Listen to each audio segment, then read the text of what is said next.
The normalization of relations between the US and Cuba may be controversial. The tourism industry and many Cuban Americans are embracing it.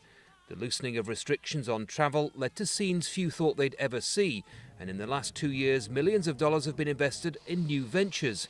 But President Donald Trump will announce tighter restrictions on travel, ending people-to-people exchanges and greatly increasing scrutiny on other categories.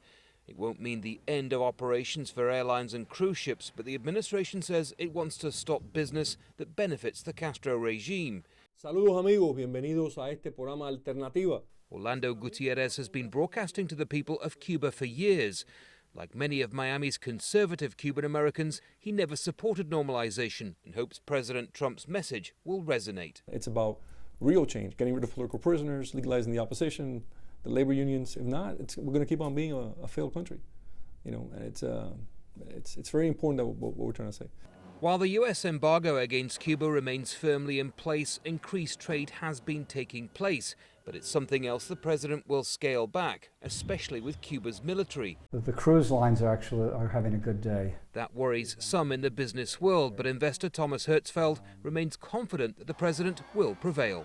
His business experience and his ability to negotiate, and also his policy, which is create jobs and business for American companies. I mean, it's right in line with what his objectives are. The change in approach comes as no surprise. It was one of President Trump's campaign promises, and one he hopes will help a new generation of Cubans prosper. When President Obama announced the normalization process, it was hailed as one of his key foreign policies.